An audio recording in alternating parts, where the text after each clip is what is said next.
가상칠언 7번째 만족의 말씀. 때가 제6시쯤 되어 해가 빛을 잃고 온 땅에 어둠이 임하여 제9시까지 계속하며 성소의 휘장이 한가운데가 찢어지더라.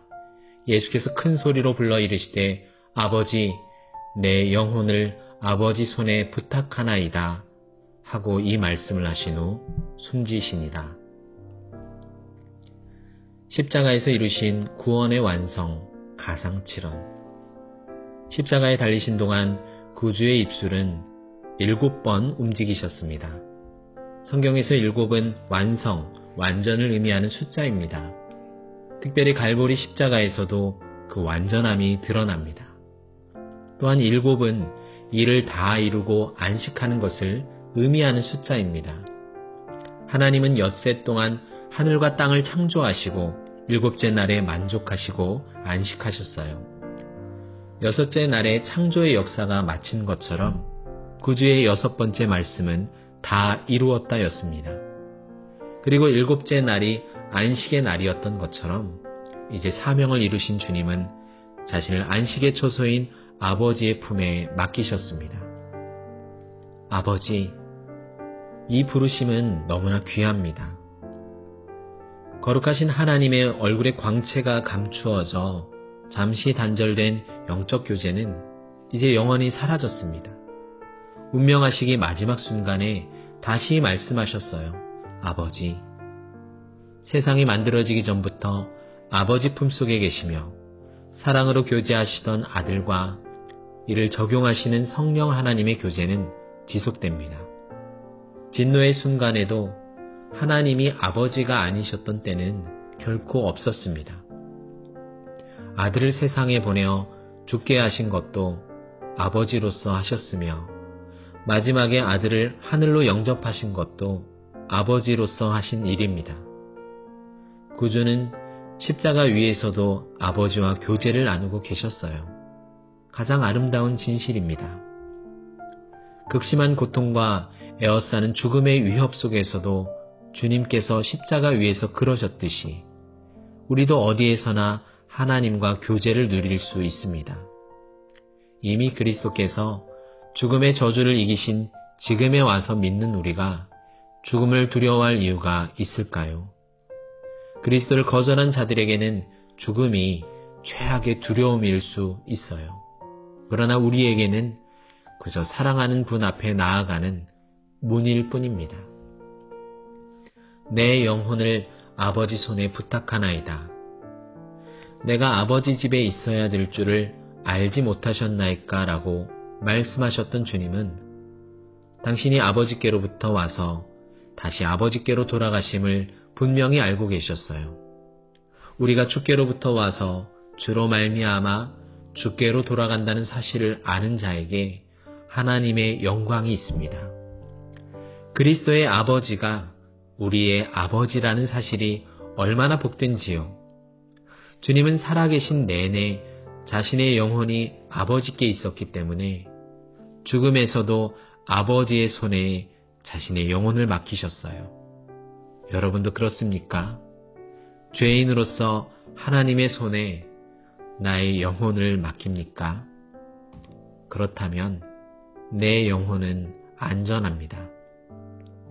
나를 사랑하시고 돌보시고 모든 필요를 채우실 뿐 아니라 모든 것을 가지고 구원을 이루어 기쁨의 교제가 넘치게 하실 것입니다. 우리는 보통 나의 생명을 위협하는 것으로부터 피하는 걸 자연스럽게 생각하지요. 그러나 구주께서는 스스로 자신을 죄인들의 손에 넘기셨고 지금은 스스로 자신의 영혼을 아버지의 손에 맡기셨어요. 주님은 다른 사람들처럼 죽지 않으셨습니다. 비록 겉으로는 군병들에게 맞으시고 손과 발이 못 박히셨지만 생명을 빼앗긴 것이 아니라 자신의 목숨을 버리셨습니다. 요한복음 10장 17, 18절 내가 내 목숨을 버리는 것은 그것을 내가 다시 얻기 위함이니 이로 말미암아 아버지께서 나를 사랑하시느니라. 이를 내게서 빼앗는 자가 있는 것이 아니라 내가 스스로 버리노라. 나는 버릴 권세도 있고 다시 얻을 권세도 있으니 이 계명은 내 아버지에게서 받았노라 하시니라. 예수님께서 직접 스스로 죽으셨다는 말에 종종 오해를 가집니다. 그러나 주님의 죽음이 일반인의 자살이 아닌 이유는 무엇일까요? 왜냐하면 예수님은 자기 생명의 주인이십니다. 그리고 생명의 주관자가 되십니다. 생명의 근원이 되셔서 생명의 소유와 처분을 가진 분은 하나님이신 예수님 한 분밖에 없어요. 다른 모든 인간은 스스로 생명을 버리면 자살이 됩니다. 모든 생명은 창조주인 하나님 여호와께 속한 것이에요. 특히 그리스도인은 예수 그리스도의 피로 값을 주고 산 존재입니다. 그렇게 우리의 생명이 아닌 것을 마음대로 처분한다면 두 가지 죄목이 적용됩니다. 첫 번째는 내가 나를 죽였으니 자살이고, 두 번째는 나의 생명도 아닌 것을 건드렸으니 타살입니다. 그러나 하나님이신 예수님께서 스스로 죽으신 것은 희생적인 사랑으로 분류됩니다. 아버지 하나님께서 모든 백성의 죄를 사하기 위해 그리스도가 죽어야 한다고 명령하셨습니다. 그래서 오직 그리스도의 죽음은 자살이 아니라 순종이라고 분류됩니다. 죽기까지 순종하신 것이죠. 하나님께서는 그리스도 외에는 죽으라고 명령하신 적이 없습니다. 그래서 누군가 자살을 하면 아주 큰 죄입니다. 구주의 죽음은 다른 모든 죽음과도 구별됩니다. 그렇다면 우리는 어떻게 그리스도를 따라 살아갈 수 있을까요?